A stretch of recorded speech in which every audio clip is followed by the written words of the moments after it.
All right, Shivan, the gap has numbers... really reduced, and all these things that Karen just shared with us, it also speaks very highly of the kind of impact that assassination, the failed assassination attempt, had on Trump. And because it happened in Pennsylvania, and Pennsylvania is a name which is coming up again and again and again, it is going to be one of the most important states this time around as well. Right, Shivan, to discuss this further, we are now being joined by Alex Zidan, live from Washington, D.C. He's a Republican strategist, award-winning investigative journalist and writer, and also former Republican contestant for the U.S. Senate. And he's joining us live on the show. Thank you so much for joining us on the show, sir. Thank you very much for having me. Right, the big news coming in for the Republican camp is that they have won the battleground state of North Carolina, and Trump seems to have taken an edge in the remaining battleground states, debarring Nevada. In 2020, he had only won North Carolina, and he had lost all the other battleground states. How do you see this massive win for Trump in the race to the White House? Do you think he's replicating his 2016 win?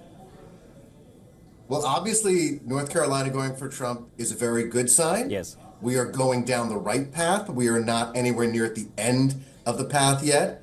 It's still nighttime over here in the United States, and it will be a while, probably sunrise, before we have a little bit more clarity in the way things are going. But clearly, former President Trump is in the driver's seat right now of this election campaign. North Carolina, it certainly was probably going to go for him. But the interesting thing about North Carolina is there was a great deal of controversy over the Republican nominee for governor. The Democrat won the governor's race in North Carolina earlier tonight by a very large margin, yet President Trump was still able to grab that state and put it in his column. So the former president looking very strong in his march to retake the White House, but still quite a lot of counting and quite a lot of results that need to come in, but I'm cautiously optimistic at this moment in time. Cautiously optimistic, Alex. I think you've worded it correctly, because that is essentially what any seasoned individual would be at this point. Not too early to celebrate, because the gap that we saw, which was almost like at a double figure that Trump was enjoying at this point earlier in the day, that has reduced. And and that is a trend which we also saw about 4 years ago.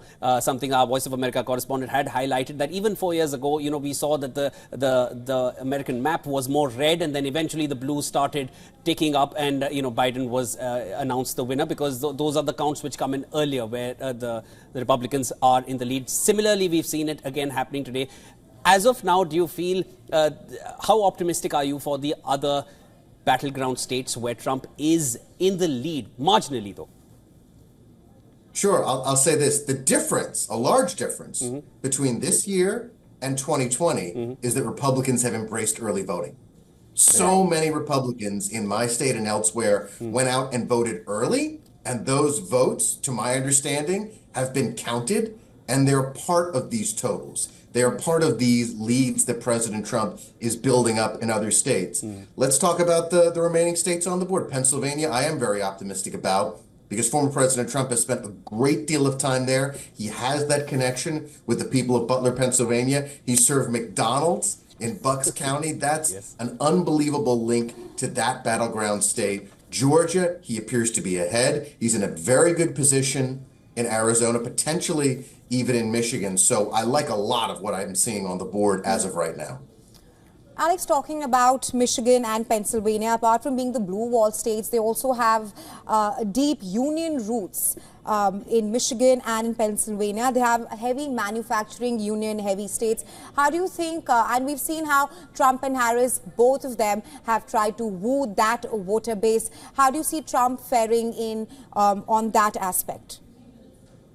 Well, this has been a factor since President Trump ran the first time in 2016, and it's only accelerated since then. The unions have a split.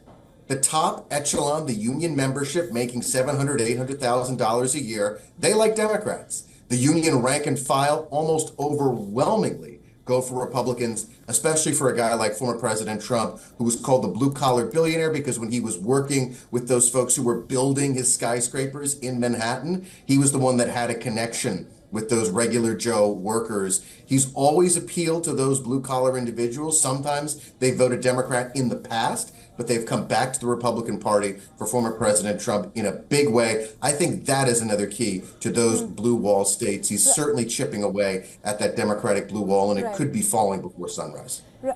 Alex, you know, when it comes to abortion, Trump has struggled to find a consistent message there, and Harris' stance has been clear since everyone knew that before she even became the presidential nominee. I wanted to understand, how much do you feel that can swing it back in favor of the blues at this point? Well, I'll say this. Former President Trump, J.D. Vance were both clear.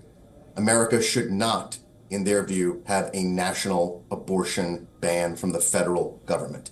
This is a states' rights issue, and that fact was decided by the Supreme Court, not Donald Trump, not any president. The Supreme Court threw abortion back to the states. Vice President Harris was clearly using abortion as a wedge issue, as a fear-mongering issue to drive up that fear among women that Republicans were coming for these particular rights that people say that they enjoy. But it's pretty clear that President Trump was able to cut through the noise with that crystal clear declaration that a federal abortion ban is off the table in a second Trump administration. And I think that played a big role in what you're seeing tonight. But Mr. Alex, abortion and reproductive rights is something that has resonated massively amongst the women voters in the race this time around, and that is why we're seeing a massive gender gap in this year's election race. What do you have to say on that aspect? Because preserving democracy and economy, these were the two pivotal issues that dominated on the top of the agenda of every voter. While economy is and immigration is something that has gone on Trump's side, preserving democracy is something on which the American voters favor Kamala Harris. Well, the gender gap was there before the Supreme Court made its Dobbs decision in 2022. You're seeing a continuation of something that has already existed. I think that it also has to do with a lot of the messages that the parties put out to their individual voters or the people that they're trying to bring over to their side. That's a part of the reason that the gender gap has been caused in this country. I don't think it's just abortion. However, the Republican message, strong families, strong nation, strong bank account with a prosperous economy, that resonates with everybody. But obviously right now, when we look at the gender gap, it's resonating even more with men. But when you look at former President Trump's signature issues like the economy and immigration, there's no gender divide there. A healthy economy is a healthy economy for everyone, and a safe country is a safe country for everybody. Alex, I just want to draw out a certain irony that I find here. You know, on the global scale, it is a matter of pride that Trump wears on his shoulder that, you know, there were no wars when he was president of the US. And that is something the entire world has seen and will acknowledge. But on the other hand, when you see internally inside the US, Trump has been a staunch he has a defender of the Second Amendment, the constitutional right to bear arms. And we have seen the number of mass shootings that have taken place inside the US. Do you feel that takes away from his stance inside the US or his chances of reaching the Oval Office? Well, for you to compare a war begun by a terrorist group or a madman like it's not a comparison, but there is peace on one side and right there is action on the other. Completely off base, completely and totally. No, off there's base. no They're comparison there. There's no They're comparison. not even in the same universe. But peace has to be achieved on both sides. That's what I'm bringing out. That's just what I'm trying to highlight here. So I'm just trying to understand. I absolutely don't see the connection between the Second Amendment and wars overseas. And when you talk about these horrific mass shootings that have happened in American schools, yes, they happened long before President Trump came on the political scene. We're going to do whatever we can to stop those horrific mass shootings from happening. But for you to suggest that it's former President Trump's fault is just outrageous. Right, Mr. Alex, apart from that, let's also talk about the urban-rural divide, which is perhaps impacting the presidential race. And with growing young, educated American voters, which have preferred Harris, do you think that will somewhat jeopardize Trump's win for the White House? Well, again, you bring up the urban-rural divide, and that's an absolutely appropriate divide to bring up because it's been around since the country was founded. Since the 1700s, when we were mostly an agrarian economy with a handful of cities. But the real divide in this country right now is between those with college degrees and those without college degrees. And we have seen this trend accelerating for years, that people without college degrees, or with a belief like I have, that you learn knowledge from life and life experiences, not necessarily from sitting through courses in colleges, those folks gravitate towards the Republican Party and the Republican message. And those folks who go to college because they believe that they need to see life through that lens, that college-educated lens, they so often become Democrats. But that's where the Democrats have run into a great deal of trouble, with these overeducated academics pushing woke philosophies that average people recoil from. There's this insular ivory tower attitude of academia that the Democratic Party has fallen prey to, and I think that's another reason that people are leaving the Democratic Party and embracing the Republican message. Mr. Alex, just to add to that point, there is split among white voters by education. White voters with college degrees, they are siding for Harris. Meanwhile, white voters without college degrees is what is essentially a Trump voter base. But please stay with us, because we also have with us our correspondent, Susan Tehrani, who's joining us live from New York. Hi, Susan. A big win for the Red Camp right now. Trump has won the battleground state of North Carolina, while he's also leading in the remaining 5 battleground states. However, that's a very thin margin, with at least 50% votes counted in some of these states. What are you gauging?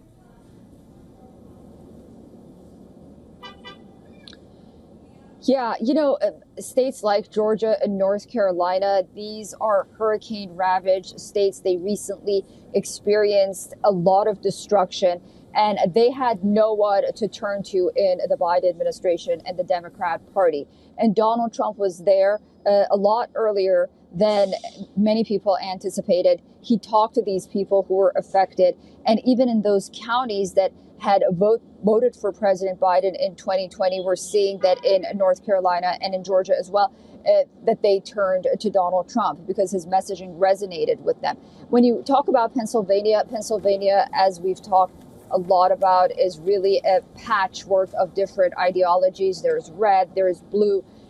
But I think it's very important to note that President Trump leading in Pennsylvania in all of these projections, again, is sending a message not only to the Democrats, who really thought that usually they have states like Pennsylvania in the bag. And some might say that they took these voters for granted, despite the fact that Kamala Harris visited there so many times. It's just the tone that they sort of approached issues with these block of voters. But also, I think it's very interesting that we're seeing, as the votes coming in, it's coming from the rural areas. And then all of this culminated, we're seeing a trend right now. You see rural voters, African Americans, Hispanics, those that had trouble in the economy. All of these identities that the Democrat Party wanted to really cling on to and have them vote for them, we're seeing that it appears that they're fed up with the Democrat Party. Now, I'm not saying that we're projecting the winner, but at least the trend that we're seeing right now shows that Donald Trump is doing a lot better than at least some of the pollsters and the media had anticipated. And the reason for that is because he connected with these people who had felt forgotten. Susan, our guest Alex, who's still there with us, he had made this point earlier. I just want to take that up with you as well, that, a lot of the voting was done earlier, the early votes. That has been one of the major reasons why not much has been left to chance as of now. And that's a very pertinent point that he made. How much do you feel is left to chance at this point, even though we're still calling it a neck-to-neck race?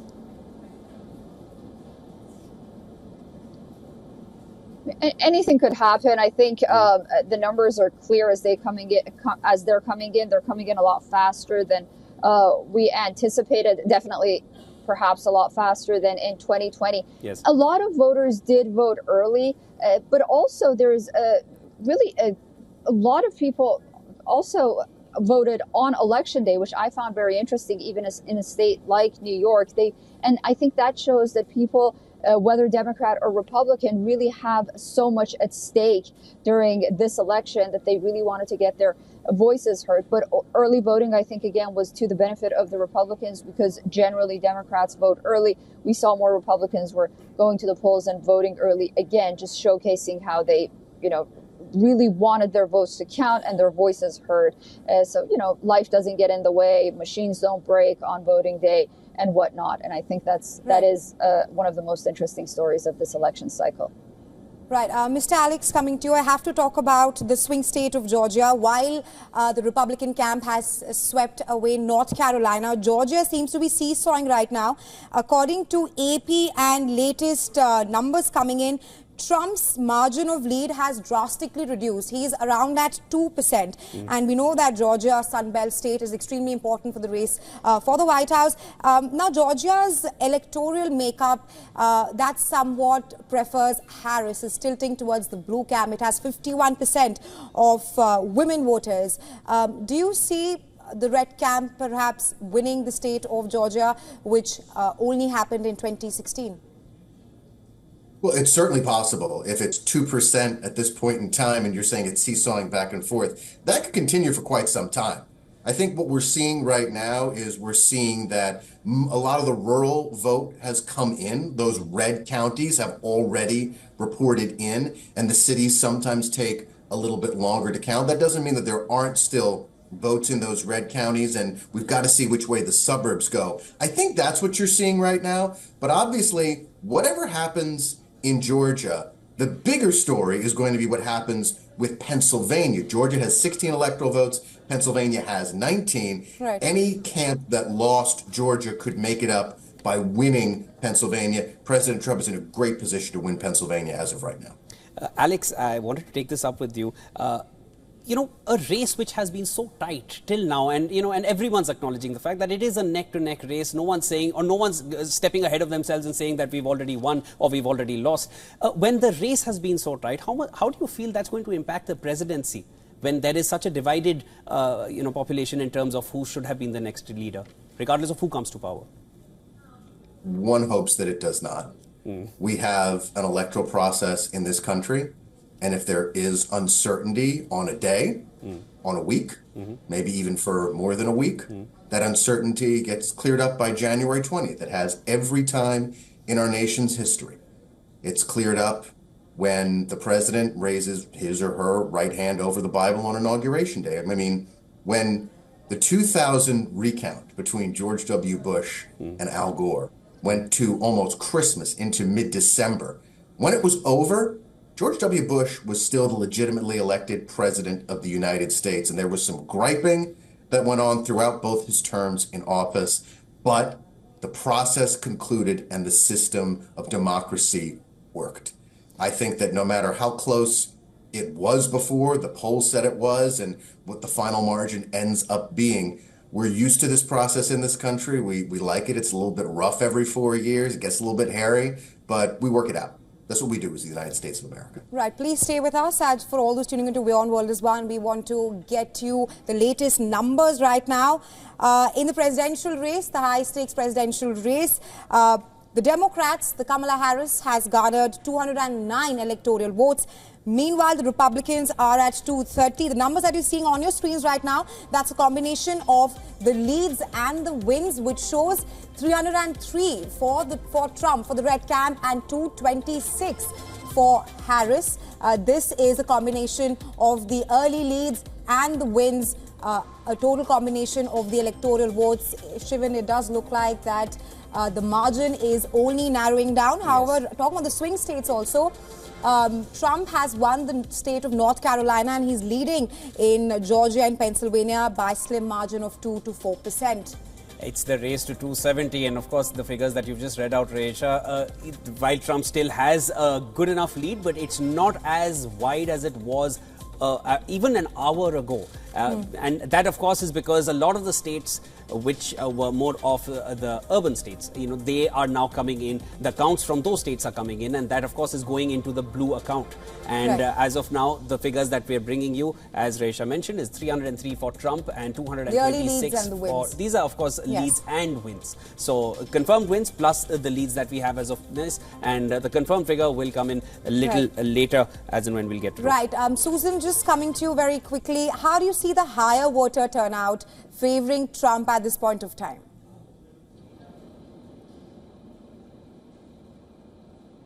I'm sorry, what was the question? How do I see what? Yeah, I'm just saying that how do you see the higher voter turnout preferring either of the contestants, Trump or Harris? Because the numbers right now are 303, the early leads and the wins for Trump, and 226 for Harris.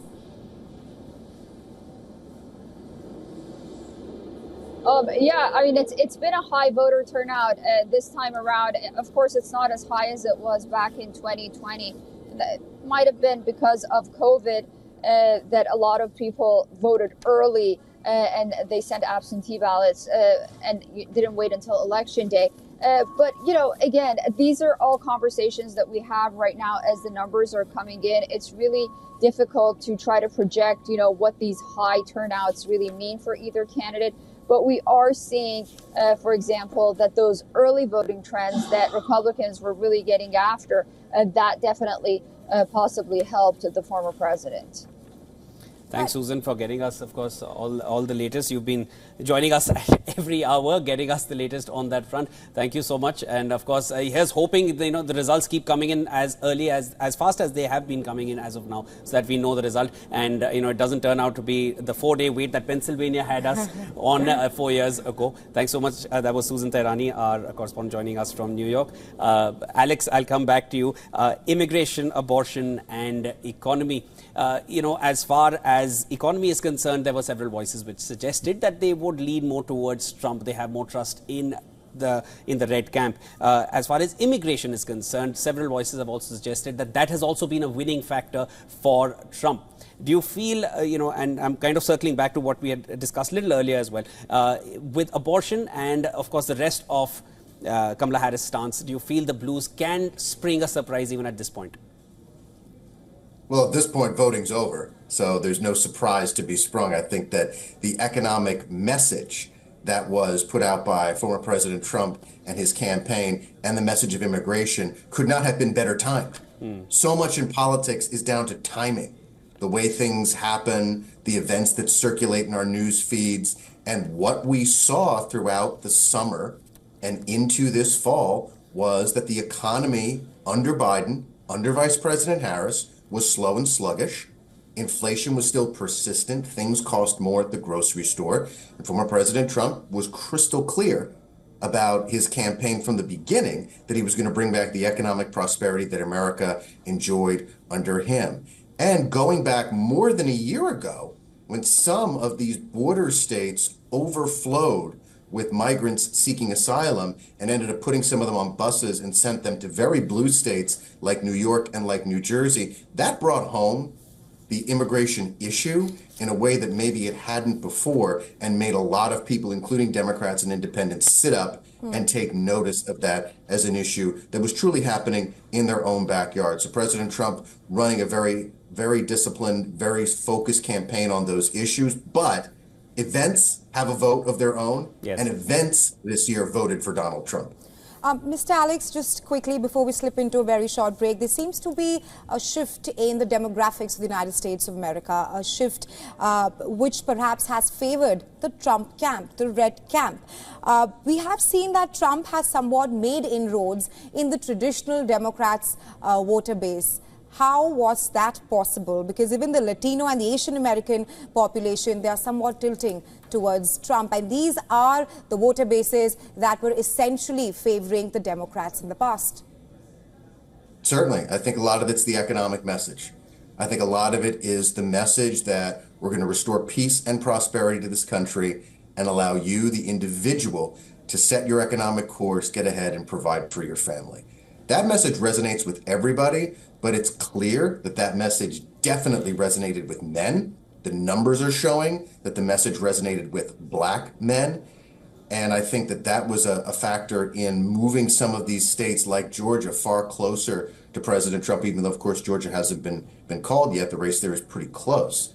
I think that economic message cuts across a lot of these demographics, but sure, there will be a lot of analysis that's already beginning on the Democratic side of how the Democrats lost this demographic or that demographic. But I think that perhaps the fact that the Democratic Party believed that they owned these demographics was the root of the mistake and the cause for the problem on their side.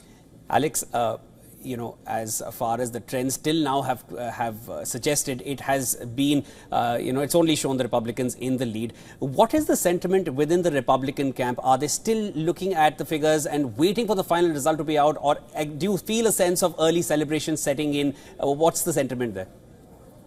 I think there's definitely positive energy, right? But folks obviously know that there's a lot of night left here on the East Coast of the United States, and a lot of time and a lot of counting to make sure that this is as good as it looks. So obviously we're feeling fairly good right now, but nobody's popping the champagne yet. It's on ice.